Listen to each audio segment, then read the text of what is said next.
Hello friends, welcome to my channel excellent coaching. Robert Baron की book का chapter 4 start करेंगे। Chapter 4 का नाम है states of consciousness. States of consciousness में सबसे पहले यहाँ पे इन्होंने इंट्रोडक्शन में एक क्वेश्चन पूछा हुआ है कि do you feel more alert and energetic in the morning और इन द इवनिंग। कई बार ऐसे होता है ना कि कुछ लोग सुबह मॉर्निंग में ज़्यादा अलर्ट और एनर्जेटिक होते हैं, कुछ लोग इवनिंग में होते हैं।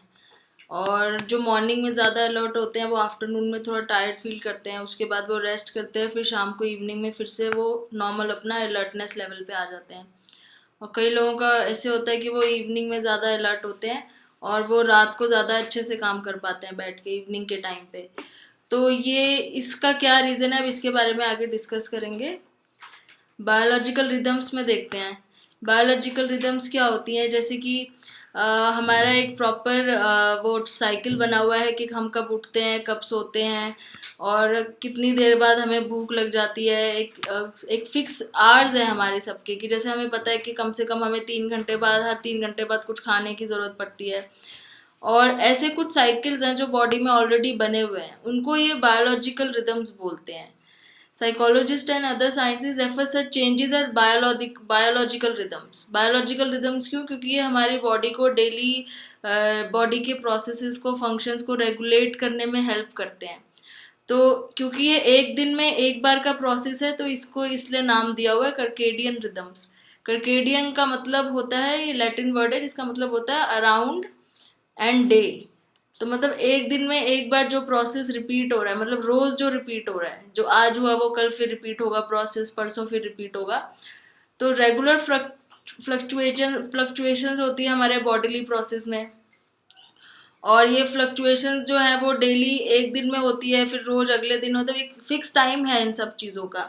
हमारे सुबह उठने का टाइम फिक्स हो जाता है, उसके बाद हमारा जो भूख लगने का टाइम है वो फिक्स हो जाता है। तो धीरे धीरे हमारी जो नींद का साइकिल है और खाने का साइकिल है, हर चीज़ का साइकिल धीरे धीरे फिक्स होना शुरू हो जाता है हमारी आदतों के हिसाब से। और उसी पर डिपेंड करता है कि हम मॉर्निंग में उठ के ज़्यादा अच्छे से ज़्यादा अलर्ट एक्टिव फील करते हैं या हम लोग इवनिंग में ज़्यादा एक्टिव फील करते हैं। तो ये सबकी अपनी अपनी एक रिदम सेट हो रखी है, जिसको इन्होंने बायोलॉजिकल रिदम या कर्केडियन रिदम्स बोला हुआ है। Biological rhythms occur over a longer period such as 28-day menstrual cycle experienced by women। तो बायोलॉजिकल रिदम कह रहे हैं छोटा भी हो सकता है, जैसे कि हर 2 घंटे में भूख लगना किसी को, वो उसका हंगर से रिलेटेड बायोलॉजिकल रिदम है। और बायोलॉजिकल रिदम बहुत लंबा भी हो सकता है, जैसे मेंस्ट्रुअल साइकिल 28 डेज के बाद होता है। तो ये बायोलॉजिकल रिदम जितनी भी हमारी बॉडी में है, ये हमारी बॉडी को रेगुलेट करने में काम आती है। अगर इसकी डेफिनेशन हम देखें तो cyclic changes in bodily process होता है।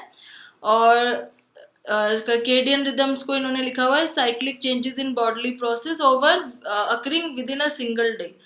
तो जो चीज बार बार रिपीट हो रही है वो हो गया बायोलॉजिकल रिदम, और अगर वो एक दिन में एक बार होती है तो वो हो गया कर्केडियन रिदम। कर्केडियन रिदम पे आते हैं आप। Most people are aware of fluctuations in their alertness, energy, moods over the course of the day। जैसे जनरली आपसे कोई पूछे, जैसे मैंने आपसे क्वेश्चन पूछा था कि आपको ये पता है, आपको सबको मोस्टली ये पता होगा कि आपको मॉर्निंग टाइम में ज़्यादा बेटर अलर्टनेस रहती है कि इवनिंग टाइम में ज़्यादा अलर्टनेस रहती है। तो यही हमारी कर्केडियन रिदम होती है जो डेली हमारी बॉडी को एक टाइम पे अलर्टनेस लेवल पे लेके आती है, फिर थोड़ी देर बाद हमें रेस्ट चाहिए होता है, फिर उसके बाद फिर हम अलर्ट लेवल पे आ जाते हैं।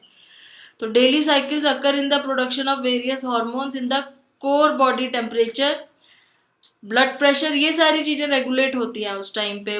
बॉडी टेम्परेचर, ब्लड प्रेशर और बहुत सारे प्रोसेसेस होते हैं, इन्हीं चीजों में फ्लक्चुएशंस होती रहती हैं। कुछ लोगों के ये सारे फंक्शन हाईएस्ट होते हैं कब, मॉर्निंग में, और कुछ लोगों के ये फंक्शंस होते हैं हाईएस्ट आफ्टरनून में, और कुछ के इवनिंग में भी हो सकते हैं। तो सबका अपना अपना कर्केडियन रिदम होता है कि वो किस टाइम पे सबसे ज़्यादा हाई अलर्ट पे रहते हैं। और large individuals in this respect exist however, so the pattern varies greatly for different person. सबका अपना अपना पैटर्न है, ऐसे नहीं है कि सबका बायोलॉजिकल रिदम या कर्केडियन रिदम सेम सिमिलर टाइम पे चलता है। सब एक टाइम पे नहीं उठते हैं, सब एक टाइम पे सबको भूख नहीं लगती है, या सब एक टाइम पे अलर्टनेस फील नहीं करते हैं। सबकी बॉडी की अपनी अपनी बायोलॉजिकल रिदम है और सर्केडियन रिदम्स चलती हैं, और उसी हिसाब से उनके बॉडी के फंक्शंस हैं वो भी चेंज होते रहते हैं। और ये चीज़ हमारे उसको बहुत इफ़ेक्ट करती है, हमारी परफॉर्मेंस को बहुत इफ़ेक्ट करती है। क्योंकि अगर आप अपने बायोलॉजिकल रिदम के हिसाब से ही अपने ऑक्यूपेशन चूज़ करो, जैसे जो मॉर्निंग में अलर्ट लोग होते हैं वो इस तरह का ऑक्यूपेशन लें जो मॉर्निंग में जिनको काम होता है ज़्यादा, जिनकी इवनिंग अलर्टनेस ज़्यादा होती है वो उस तरह का ऑक्यूपेशन ले जिनका इवनिंग में काम ज़्यादा होता है, तो वो उनकी परफॉर्मेंस को बेटर करने में ज़्यादा हेल्प करेगा। पर ये चीज़ हम कभी ध्यान नहीं रखते हैं, कभी भी जैसे हम जॉब ढूंढते हैं तो हमने कभी नहीं ऐसा सोचा होता है कि हमारी सर्केडियन रिदम कौन सी है बॉडी की, तो हम उस हिसाब से जॉब करेंगे। पर ये साइकोलॉजिस्ट ने ये चीज़ फाइंड करी है कि इसकी वजह से उनकी परफॉर्मेंस में बहुत ज़्यादा इफेक्ट आ जाता है। क्योंकि अलर्टनेस लेवल किस टाइम पे बॉडी का है, उस टाइम पे अगर आप अपने काम में बेस्ट नहीं कर पा रहे हो तो वो आपकी परफॉर्मेंस को इफेक्ट करता ही है। इन चीज़ों का लिंक है हमारी डेली लाइफ की एक्टिविटीज़ में, और ये इम्पोर्टेंट भी हैं। अब आगे चलते हैं। सर्केडियन रिदम्स का क्या मैकेनिज्म है, किस तरीके से हमारी बॉडी में ये रेगुलेट होते हैं सर्केडियन रिदम्स, ये कैसे मतलब हो जाता है कि फिक्स हो जाते हैं हमारी बॉडी के अंदर। तो यहाँ पे एक बायोलॉजिकल क्लॉक वर्ड लिखा हुआ है, ये थोड़ा सा लेमैन टर्म में बताया हुआ है। जो मैं बायोलॉजिकल रिदम बोल रही थी उसी तरीके से बायोलॉजिकल क्लॉक होता है। सबकी एक अपनी बायोलॉजिकल क्लॉक होती है जिसमें जो सर्केडियन रिदम का टाइम वेरी होता है। जैसे किसी के उठने का टाइम सुबह अर्ली मॉर्निंग होता है, किसी का थोड़ा लेट होता है, तो सबकी बायोलॉजिकल क्लॉक अलग अलग है और उसी के हिसाब से आगे उसका सर्केडियन रिदम सेट हो जाता है। अब यहाँ पे ये कह रहे हैं कि एक सुप्रा काइस्मेटिक न्यूक्लियस होता है जो हाइपोथैलेमस, ये हाइपोथैलेमस हमारे ब्रेन का पार्ट है। इसके अंदर एक छोटा सा न्यूक्लियस है जिसको इन्होंने नाम दिया सुप्रा काइस्मेटिक न्यूक्लियस। ये हमारी सर्केडियन रिदम को रेगुलेट करता है। और ये कैसे रेगुलेट करता है, ये कह रहे हैं कि सर्केडियन रिदम किस तरीके से रेगुलेट होती है ना, उसके पीछे डे और नाइट का बहुत ज्यादा रोल है। डे और नाइट यानी कि लाइट, एक तरीके से कह लो डे लाइट या नाइट।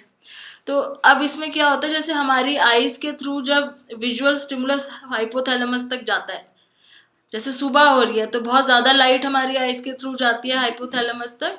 तो हाइपोथैलेमस क्या करता है, पीनियल ग्लैंड को ये इंस्ट्रक्शंस देता है कि उसको मेलेटोनिन सिक्रीट करना है, कम करना है कि ज़्यादा करना है, वो डिपेंड करता है कि लाइट ज़्यादा आ रही है कि आंखों में, कि लाइट कम आ रही है। अगर डे टाइम है, मॉर्निंग में लाइट आंखों के थ्रू ज़्यादा पास हुई है, हाइपोथैलेमस को ज़्यादा स्टिमुलस मिल गया लाइट का, तो वो पीनियल ग्लैंड को इंस्ट्रक्शन देगा कि मेलेटोनिन का सिक्रीशन कम कर दो। क्योंकि मेलेटोनिन का क्या काम है, ये हमें रेस्ट करने में हेल्प करता है। मेलेटोनिन का इफेक्ट क्या होता है, ये सिडेटिव इफेक्ट देता है। सिडेटिव मतलब जैसे हम नींद की गोली खा लेते हैं ना, उस टाइप से हमारी एक्टिविटी को रिड्यूस करता है, थकावट बढ़ाता है। तो जब मॉर्निंग लाइट हमारी आइज के थ्रू हाइपोथैलेमस तक जाती है तो ये पीनियल ग्लैंड को इंस्ट्रक्शन देता है कि मेलेटोनिन का सिक्रीशन जो है वो कम कर दो। जब नाइट टाइम पे लाइट कम हो जाती है और हमारी आइज के थ्रू स्टिमुलस हाइपोथैलेमस को कम मिलता है, तो ये पीनियल ग्लैंड को इंस्ट्रक्शन देता है कि मेलेटोनिन का लेवल बढ़ा दो। तो इस तरीके से ये कंट्रोल करता है कि हमारे अंदर कौन सी टाइम पे अलर्टनेस ज़्यादा होगी और कौन से टाइम पे अलर्टनेस कम होगी।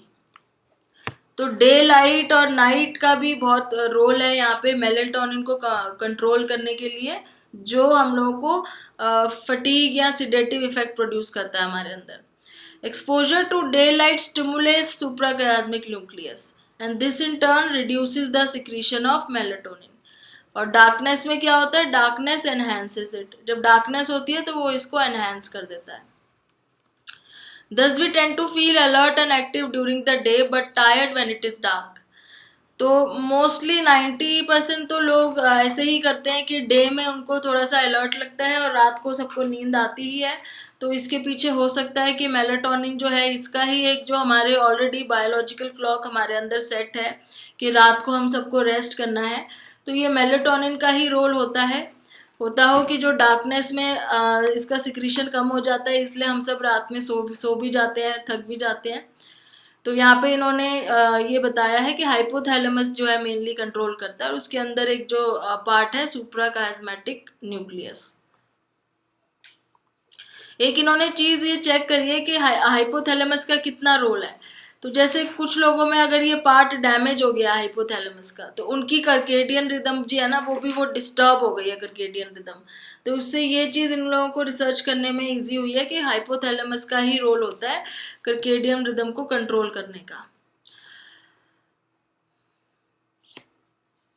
स्टार्टिंग में जैसे इन्होंने पूछा था कि are you a morning person और नाइट पर्सन, कि क्या आप मॉर्निंग में ज़्यादा एक्टिव होते हो या नाइट में ज़्यादा एक्टिव होते हो, उसके लिए यहाँ पे क्वेश्चन इन्होंने दिया हुआ है, इसको फिल करोगे अगर आप। So if you answer D to 8 और more of this question you are probably a morning person. अगर आपके 8 से ज़्यादा आंसर्स डे के आ रहे हैं तो आप मॉर्निंग पर्सन हो, और आपके नाइट के अगर ज़्यादा आंसर्स आ जाते हैं तो आप नाइट पर्सन हो। जैसे I feel most alert during the day, तो आपको डे में लगता है कि नाइट में लगता है मोस्ट अलर्ट। फिर एनर्जी लेवल आपका डे में ज़्यादा होता है कि नाइट में। अगर आपको क्लासेस लेनी हो तो आप डे में प्रेफर करोगे कि नाइट में। स्टडी करनी हो तो डे में करोगे कि नाइट में। I get my best ideas during day और night. When I graduate I would prefer to find a job during. अगर आपसे पूछा जाए कि आपको अर्ली मॉर्निंग जॉब करनी है कि नाइट शिफ्ट की या इवनिंग शिफ्ट की, आई एम मोस्ट प्रोडक्टिव। मैं सबसे ज़्यादा बेटर अपना टाइम यूज़ कब कर पाता हूँ, दिन में कि इवनिंग टाइम पे। नाइट का मतलब इवनिंग भी हो सकता है, एग्जैक्टली नाइट भी ना हो, इवनिंग भी हो सकता है। आई फील मोस्ट इंटेलिजेंट, जब आपका जो माइंड है सबसे शार्प चलता है, सबसे तेज चलता है, वो कौन सा टाइम है। I enjoy leisure activities, I prefer to work during. तो ये सारी चीज़ें अगर आप एनालाइज करो, अपने आप को ऑब्जर्व करो, आपको अगर आपने कभी ध्यान भी नहीं दिया तो आप थोड़े दिन अपने आप को ऑब्जर्व भी कर सकते हो। उसमें आप देखो कि आपकी क्या चीज़ ऑप्शन ज़्यादा आ रही है, तो उस हिसाब से आपकी बॉडी की कर्केडियम रिदम सेट हो गई है। तो इसका मतलब अगर आपके नाइट ऑप्शन ज़्यादा आ रहे हैं तो आप नाइट पर्सन हो, डे ऑप्शन ज़्यादा आ रहे हैं तो आप मॉर्निंग पर्सन। तो उसी तरीके से आपकी परफॉर्मेंस भी उस टाइम पे ज़्यादा बेटर होती है, और अगर आपकी ऑक्यूपेशन भी उससे रिलेटेड है तो वो तो और बेटर है। Morning people have a higher overall level of adrenaline than night people. Thus, they seem to operate higher overall at level of activation. तो मॉर्निंग पीपल में सुबह के टाइम पे एड्रेनलिन लेवल ज़्यादा होता है, और इसी तरीके से नाइट जो अगर कोई नाइट पर्सन है तो उसका इवनिंग टाइम पे ज़्यादा होता है। The researchers reason that student who are morning person would get higher grades in early morning classes. अब यहाँ पे इन्होंने एक स्टडी करी थी, रिसर्च करी थी कि जो मॉर्निंग पर्सन है, जैसे उन्होंने पहले स्टूडेंट्स में से 2 ग्रुप बांट लिए, कौन मॉर्निंग पर्सन है कौन नाइट पर्सन है या इवनिंग पर्सन है। उसके बाद उन लोगों का एग्ज़ाम लिया गया, तो उन्होंने ये देखा कि जब हमने मॉर्निंग में एग्ज़ाम लिया तो उन लोगों के ग्रेड ज़्यादा अच्छे आए जो मॉर्निंग में ज़्यादा अलर्ट रहते हैं, और जब हमने इवनिंग में सबका एग्ज़ाम लिया तो उन लोगों के रिजल्ट ज़्यादा अच्छे आए जो इवनिंग में ज़्यादा अलर्ट रहते हैं। तो इससे इन्होंने कंक्लूड कर दिया कि कर्केडियम रिदम हमारी परफॉर्मेंस को बहुत ज़्यादा इफेक्ट करती है। यहाँ पे रिजल्ट दिखाया हुआ है आपको ग्राफ में। मॉर्निंग स्टूडेंट्स ग्रीन वाले हैं, ये मॉर्निंग स्टूडेंट्स हैं, तो मॉर्निंग के टाइम पे इन्होंने ज़्यादा बेटर किया है, और ये ब्लू वाले इवनिंग स्टूडेंट्स हैं। तो देखो इवनिंग के टाइम पे इन लोगों ने ज़्यादा परफॉर्म बेटर किया है, ये इनके ग्रेड्स दिखा रहा है। मॉर्निंग में मॉर्निंग स्टूडेंट्स के ग्रेड ज़्यादा हैं, जबकि इवनिंग के भी हैं, लेकिन इवनिंग में मॉर्निंग वालों के बिल्कुल ही नहीं है। तो ऐसा होता है कि जो मॉर्निंग वाले हैं ना वो इवनिंग में बहुत ज़्यादा टायर्ड फील करते हैं, क्योंकि वो अर्ली मॉर्निंग से आफ्टरनून तक काफ़ी अलर्ट होते हैं, फिर उनको इवनिंग में टायर्डनेस होने लग जाती है। लेकिन जो ये होते हैं इवनिंग पर्सन होते हैं, ये सुबह थोड़ा थोड़ा अलर्ट रहते हैं, लेकिन शाम तक इनकी एनर्जी लेवल और बढ़ जाती है, तो इसलिए ये इनकी अलर्टनेस लेवल शाम को और ज़्यादा होती है। तो इस तरीके से इन्होंने ये चीज़ प्रूफ करके दिखा दी थी। अब और भी डिस्टर्बेंसेस होती है कर्केडियन रिदम में, जैसे किसी किसी को जेट लैग हो जाता है जब हम दूसरे ऐसी जगह ट्रेवल करके जाते हैं जहाँ पे टाइम जोन बिल्कुल ही अलग है, जहाँ पे हमारे टाइम से 3 घंटे पीछे है टाइम या 3 घंटे आगे है टाइम। तो ऐसी जगह हम जाते हैं तो हमें एक प्रॉब्लम होती है जिसको बोलते हैं जेट लैग। और एक दूसरी प्रॉब्लम होती है शिफ्ट वर्क। जो लोग शिफ्ट में काम करते हैं उनकी तो कर्केडियन रिदम सेट ही नहीं हो पाती है, क्योंकि वो कभी मॉर्निंग में जा रहे हैं, कभी आफ्टरनून में जा रहे हैं, कभी रात में जा रहे हैं, तो उनकी जो कर्केडियन रिदम है वो बॉडी सेट नहीं कर पाती, और इसलिए उनकी परफॉर्मेंस धीरे धीरे बहुत ख़राब होती जाती है। तो जेट लैग में क्या होता है कि जैसे When you fly across several time zone, we may experience considerable difficulty in adjusting to our internal clock. जैसे मान लो आप कोई ऐसी जगह गए हो जहाँ पे 3 घंटे पीछे टाइम है, आपके यहाँ पे 9 जल्दी बज जाते हैं, लेकिन वहाँ पे जो है 9 3 घंटे बाद बजेंगे। तो आपकी तो बायोलॉजिकल क्लॉक आपके टाइम के हिसाब से सेट है, तो हो सकता है आपको भूख उस हिसाब से जल्दी लग जाए, आपको नींद जल्दी आने लग जाए। अगर आप कोई ऐसी जगह जा रहे हो जहाँ पे 3 4 घंटे या 6 घंटे, कितने भी घंटे हो सकते हैं, 6 7 घंटे टाइम और अर्ली है, और अर्ली है मतलब आपका टाइम अभी बाद में आएगा सोने का, आपकी जो बायोलॉजिकल क्लॉक है वो उसके हिसाब से सेट होगी। लेकिन जब आप ट्रैवल करके कहीं और गए हो तो वहां पे टाइम जल्दी हो गया है, तो आपको नींद ही नहीं आ रही है, क्योंकि आपका जो टाइम है वो तो आपकी बायोलॉजिकल क्लॉक के हिसाब से सेट होगा। After I take a long flight all systems are no go for several days. जैसे कि जो लोग बहुत लंबी फ्लाइट लेते हैं वो लोग उनकी जो है थोड़े दिन तक उनकी नींद बहुत ज़्यादा डिस्टर्ब होती है, खाने पीने का टाइम बहुत ज़्यादा डिस्टर्ब रहता है, क्योंकि उन वो अपने टाइम जोन से आए होते हैं जहाँ पे टाइम अलग होता है। तो यहाँ इन्होंने एक एग्जाम्पल दिया हुआ है, we experience less disruption when we fly to a time zone where it is earlier than the one in which we normally live, then we fly to one where it is later। अब ये कह रहे हैं कि अगर हम ऐसे time zone में जाए जहाँ पे टाइम थोड़ा पहले है, वहां पे थोड़ा सा हमें इजी लगता है एडजस्ट होना, लेकिन हम अगर ऐसे टाइम जोन में जाए जहाँ पे टाइम बाद में है, पीछे है हमारे टाइम से, तो वहां पे ज्यादा मुश्किल होती है। For instance, if you live on east coast of United States and fly to California where it is 3 hours earlier, you simply stay up a few hours। अब जैसे इन्होंने एग्जांपल दिया कि कोई ईस्ट कोस्ट ऑफ यूएसए में रहता है, वो कैलिफोर्निया जाता है। अब कैलिफोर्निया का time east coast of US से 3 घंटे पहले है, तो सपोज वहाँ पे 3 घंटे पहले ही रात में 10 11 बज गए, लेकिन आपको नींद नहीं आ रही क्योंकि आपका टाइम जोन थोड़ा सा 3 घंटे बाद का है। तो आप कैसे एडजस्ट करोगे, आप थोड़ा 3 घंटे लेट सो जाओगे और सुबह फिर उठ जाओगे नॉर्मल, तो यहाँ तो फिर भी एडजस्ट हो जाएगा। लेकिन इफ उल्टा हो, अगर if you live in California and fly to the east coast where it is 3 hour later, you may experience greater disruption and take longer to adjust. अब आप ऐसी जगह गए जहाँ पे टाइम 3 घंटे 4 घंटे लेट है, और आपको तो नींद जल्दी आना शुरू हो गई है, आपको भूख लगना जल्दी शुरू हो गई है, आप नहीं वेट कर पा रहे हो, तो फिर वहां पे प्रॉब्लम क्रिएट हो जाती है। तो अलग टाइम जोन में जाने पे जो प्रॉब्लम्स आती हैं आपकी सर्केडियन रिदम में, उसको जेट लैग बोलते हैं। तो यहाँ इन्होंने बताया हुआ है, जैसे कोई सियाटल से न्यूयॉर्क आ रहा है, सियाटल में बजे हैं 6, न्यूयॉर्क में बजे हुए हैं 9, तो आप लेटर टाइम जोन में गए हो। अगर आप वापस जाते हो न्यूयॉर्क से सियाटल जाते हो, यहाँ पे 9 बजे है, वहां पे 6 बजे है, मतलब आप यहाँ से 9 बजे निकले लेकिन वहां उस टाइम 6 बज रहे हैं, तो आप अर्ली टाइम जोन में जा रहे हो। तो यहाँ पे जेट लैग एडजस्ट करना फिर भी इजी है as compare to later time zone में, तो इसको जेट लैग बोलते हैं। सेकेंड कॉज जो मैंने बताया था, शिफ्ट वर्क। जिन लोगों का शिफ्ट में वर्क होता है, जो कभी मॉर्निंग शिफ्ट होता है कभी इवनिंग होता है, उनके में बायोलॉजिकल क्लॉक जो है वो सेट बिल्कुल नहीं हो पाती है। और यहाँ पे लिखा हुआ है कि 20% एम्प्लॉयज़ यूएसए के जो है वो शिफ्ट वर्क करते हैं। तो इंडिया में भी काफ़ी सारे ऐसे एम्प्लॉयज़ हैं जो शिफ्ट वर्क करते हैं, आजकल ये ट्रेंड तो बहुत ज़्यादा कॉमन हो गया है। सो इसमें क्या होता है, shift workers often face a schedule in which they work on one shift for a fairly short period. जैसे 2 दिन एक शिफ्ट में काम किया, फिर छुट्टी मिल गई, फिर दूसरे दिन एक शिफ्ट में काम किया, इस तरीके से शिफ्ट वर्क में चेंज होता रहता है, कभी डे कभी नाइट, आफ्टरनून इवनिंग ऐसे होता है। तो उनकी बायोलॉजिकल क्लॉक टोटली डिस्टर्ब हो जाती है, उनकी जो बॉडी है वो फिजिकली ड्रेन होना शुरू हो जाती है, उनको नींद नहीं आती है सही टाइम पे, रेस्ट नहीं ले पाते हैं, भूख नहीं लगती है। तो ये 2 चीज़ें बहुत मेजर प्रॉब्लम करती है, जेट लैग और शिफ्ट वर्क, हमारी बायोलॉजिकल और सर्केडियन रिदम में। यहाँ पे इन्होंने एक स्टडी करी थी कि जो लोग शिफ्ट वर्क करते हैं उनके ऊपर हम कैसे ये चीज़ टैब रख सकते हैं कि उनकी मतलब बॉडी किस तरीके से रिएक्ट करती है। तो एक अप्रोच इन्होंने बताई थी, डायरी अप्रोच। डायरी अप्रोच क्या थी, जैसे इन्होंने कुछ नर्सिस के ऊपर स्टडी करी थी जिनका शिफ्ट वर्क होता है। उन नर्सिस को बोला कि आप अपना डेली डायरी में नोट करते जाओगे कि आपको किस टाइम भूख लगी, आप कितनी देर सोए, आपने अपनी डेली एक्टिविटीज़ की डिटेल लिखोगे आप उसमें, और खुद लिखोगे और काफ़ी दिन तक लिखोगे, जैसे 15-20 दिन बोला, फिर 1 महीना बोला, ऐसे। और ये वो लोग थे जिनका शिफ्ट वर्क था, मतलब उनका कभी डे वर्क चल रहा है, कभी नाइट वर्क चल रहा है, कभी इवनिंग वर्क चल रहा है। तो उन्होंने उनको बोला आप डायरी में फिल करते जाओ, ताकि हम बाद में जब इसको एनालाइज करें तो हम पैटर्न देखेंगे कि आपके बॉडी में कैसे कैसे पैटर्न चेंज हो रहे हैं।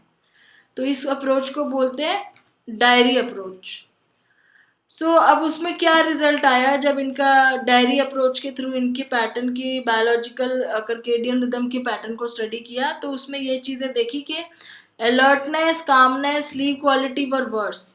उनकी अलर्टनेस बहुत ज़्यादा ख़राब हो गई थी क्योंकि एक टाइम सेट नहीं हो पाया था। कामनेस, स्लीप क्वालिटी, इन चीज़ों पे भी बहुत इफेक्ट आया था। जैसे वो एक दिन नाइट शिफ्ट कर रहे हैं तो अगले दिन सुबह डे शिफ्ट है तो उनको सुबह नींद आ रही है, फिर नाइट शिफ्ट कर रहे हैं तो रात को आ रही है। इस तरीके से अलर्टनेस लेवल बहुत कम हो गया था। Several aspect of mood and performance were worse. इनके मूड पे भी, परफॉर्मेंस पे भी, दोनों चीज़ों पे बहुत इफेक्ट पड़ रहा था।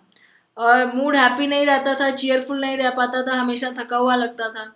Several aspects of mood and performance deteriorated over successive night shift period. In other words, the adverse effect of working the night shift. और जो लोग ज़्यादातर नाइट शिफ्ट में काम करते हैं, इसमें लिखा है कि उनके भी मूड के ऊपर बहुत ज़्यादा इफेक्ट होता है, क्योंकि नाइट या डार्कनेस को एक तरीके से सैडनेस से कंपेयर किया जाता है और ब्राइट लाइट को हैप्पीनेस से कंपेयर किया जाता है। तो उस चीज़ का इफेक्ट इनके ऊपर साइकोलॉजिकली भी पड़ता है, क्योंकि हमेशा जब भी एक्टिव होते हैं तो सब सो रहे होते हैं और एक नाइट टाइम होता है, रेस्टिंग टाइम होता है, और बहुत ज़्यादा डार्कनेस होती है हर जगह पे, कहीं पे कोई एक्टिविटी नहीं हो रही होती। तो उस टाइम पे क्या होता है कि साइकोलॉजिकल इफेक्ट मूड पे भी पड़ता है। तो यहाँ पे ये बता रहे हैं कि हमारी जो नेचुरल सर्केडियन रिदम है ना, उसको हम काफ़ी सारे रीजंस की वजह से डिस्टर्ब कर देते हैं, जो कि नहीं होना चाहिए। एक ऑलरेडी ये सर्केडियन रिदम सेट हो रखी है हमारी बॉडी में कि मॉर्निंग टाइम काम के लिए होता है और इवनिंग टाइम उसके लिए होता है, रेस्ट के लिए होता है, नाइट टाइम।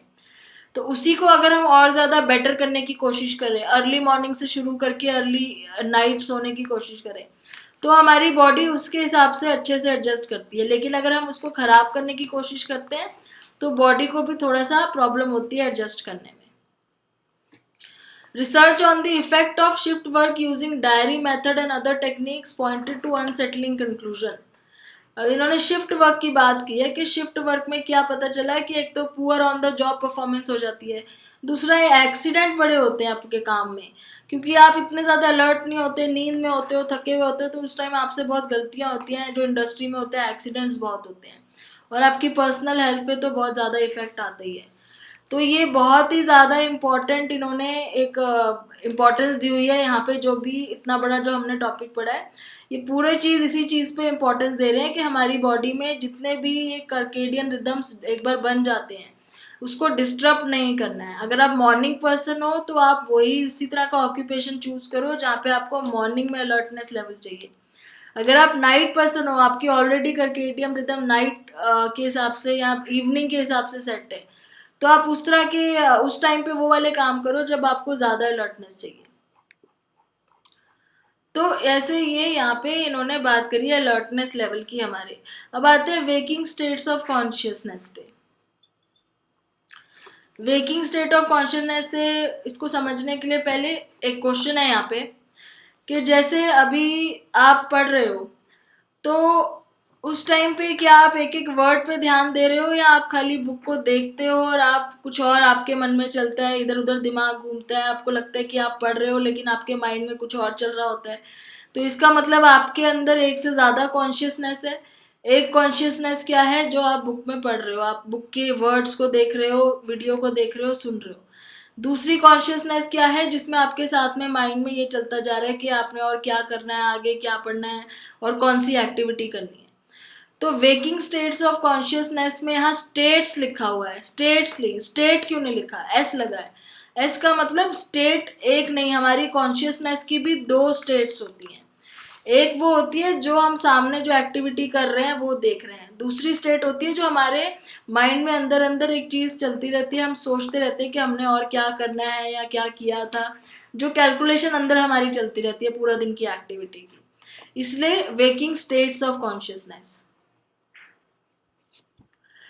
अब इसमें ये बताया है कि जो फर्स्ट लेवल है, फर्स्ट लेवल कौन सा है, जैसे अभी आप बुक की तरफ देख रहे हो, पढ़ रहे हो, इसमें बहुत सारी ऐसी एक्टिविटीज होती है, जैसे हम ब्रश करते करते कुछ सोच रहे होते हैं, तो जो ब्रशिंग है ना वो फर्स्ट लेवल है। फर्स्ट लेवल यानी ऐसा प्रोसेस है, हमारी इंफॉर्मेशन प्रोसेसिंग कैपेसिटी है जो ऑटोमेटिकली होती है, उसमें हमें एफर्ट नहीं लगाना होता। जैसे कुकिंग करना किसी के लिए बहुत एफर्टलेस होता है, ब्रश करना, ड्राइविंग करना, ड्राइविंग करते करते आप कुछ और सोचते रहते हो, माइंड में कुछ और चलता रहता है, लेकिन आप ड्राइव भी बहुत अच्छे से कर रहे हो, तो ऐसा नहीं है कि आपने कहीं पे गाड़ी अंदर ले गए और आपको पता नहीं चला कहाँ जा रहे हो। तो ड्राइविंग आप कर रहे हो, आप कुकिंग कर रहे हो, ब्रशिंग कर रहे हो, या ये बुक वीडियो देख रहे हो, लेकिन फिर भी आपके माइंड में एक कुछ और अंदर और भी चीजें चल रही हैं जिसके ऊपर आपका ध्यान है। तो जो चीज आप ऑटोमेटिकली कर पा रहे हो बिना एफर्ट लगाए, उसको इन्होंने नाम दिया ऑटोमेटिक प्रोसेसिंग। तो जैसे ये कुकिंग हो गया, ब्रशिंग हो गया, ड्राइविंग हो गया, जिसमें आपका एफर्ट नहीं लग रहा है, आप वो ऑटोमेटिकली प्रोसेसिंग हो रही है। और ये वो चीजें होती है जिनकी आपको ऑलरेडी बहुत प्रैक्टिस होती है। पहले दिन तो कोई नहीं ड्राइविंग पे ऐसे करेगा कि वो ड्राइव कर रहा है और वो कुछ और सोच रहा है, पहले दिन तो वो पूरा अलर्ट होकर ड्राइव करेगा क्योंकि वो सीख रहा है। लेकिन जब उसको खूब प्रैक्टिस हो जाएगी, खूब लर्निंग हो जाएगी, उसकी परफॉर्मेंस सेट हो जाएगी, तो वो उसमें बहुत क्विक हो जाएगा, उसका एफर्ट कम लगेगा, एफिशिएंट हो जाएगा, तब वो क्या करेगा, उस चीज को अपने ऑटोमेटिक प्रोसेसिंग में डाल देगा। तब उस पर उसको ध्यान नहीं देना पड़ेगा, फिर वो साथ साथ ड्राइव करते करते कुछ और चीज भी सोच सकता है, जैसे म्यूजिक सुन लिया या मैसेज कर दिया फोन पे, लोग ऐसे करते ही हैं, और कई बार वो हैंडल नहीं कर पाते तो एक्सीडेंट्स हो जाते हैं। तो ऐसे ये ऑटोमेटिक प्रोसेसिंग वो चीज होती है जिसमें हम एक्सपर्ट हो जाते हैं और हमें ज्यादा एफर्ट नहीं लगाना पड़ता। तो कोई चीज आप बार बार कर रहे हो, कोई चीज आप रोज कर रहे हो, तो वो आपकी ऑटोमेटिक प्रोसेसिंग में आ जाती है। दूसरी प्रोसेसिंग होती है कंट्रोल्ड प्रोसेसिंग। ये वो वाली प्रोसेसिंग होती है या वो काम होता है जिसमें आपको ध्यान देना पड़ता है, एफर्ट लगाना पड़ता है, कॉन्सेंट्रेट करना पड़ता है। उस टाइम पे आप कहीं और कुछ और नहीं सोच सकते, फिर आप इधर ही पूरी ध्यान लगा के देख रहे होते हो, पूरा ध्यान लगा के पढ़ रहे होते हो या जो भी आप काम कर रहे हो, तो वो कंट्रोल्ड प्रोसेसिंग होती है, क्योंकि वो बहुत इंपॉर्टेंट टास्क होता है। और वो ऐसा नहीं है कि आप रोज रोज कर रहे हो, वो आप बहुत कम करते हो या आप हफ्ते में एक बार दो बार कर रहे हो, तो आपको पूरा ध्यान लगा के करना होता है। तो ये हमारी दो स्टेट्स होती हैं कॉन्शियसनेस की, एक हो गई ऑटोमेटिक प्रोसेसिंग, दूसरी हो गई कंट्रोल।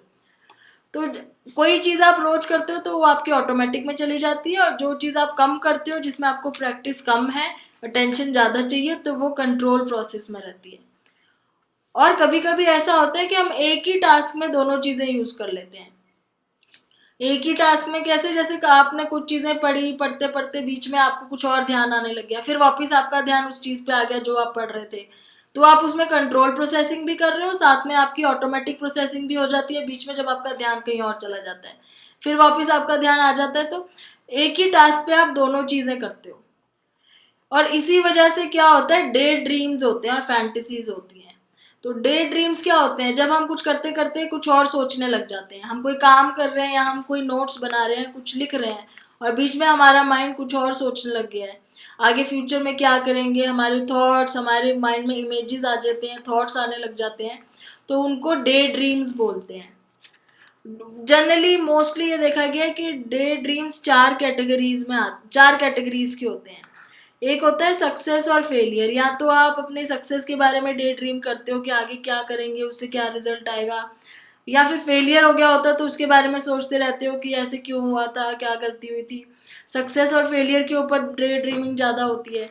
दूसरा एग्रेशन और हॉस्टिलिटी के ऊपर बहुत होती है, कि किसी को आप किसी से नाराज हो, गुस्सा हो, तो आप उसके बारे में सोच रहे हो, या किसी से झगड़ा हुआ है, या आपको किसी को कुछ बोलना है, उसके बारे में आप सोच रहे हो। सेक्सुअल और रोमांटिक फैंटेसीज के बारे में भी डे ड्रीमिंग बहुत ज़्यादा होती है, और गिल्ट और प्रॉब्लम सॉल्विंग के बारे में भी होती है। तो ये चार ऐसे कंटेंट हैं, यहाँ पे मैं अंडरलाइन कर देती हूँ: सक्सेस, फेलियर, एग्रेशन, हॉस्टिलिटी,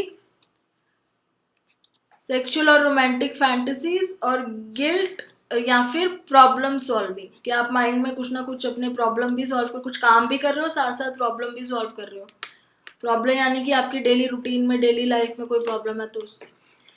तो ये यहाँ पे क्योंकि हमारे दो स्टेट्स ऑफ कॉन्शियसनेस है, तो जो हमारी ऑटोमेटिक है वो होती है जिसमें हम काम कर रहे हैं, और जो कंट्रोल्ड है, ऑटोमेटिक में क्या होता है कि हम डे ड्रीमिंग साथ साथ कर सकते हैं, लेकिन कंट्रोल वाले में हमें पूरा ध्यान देना होता है।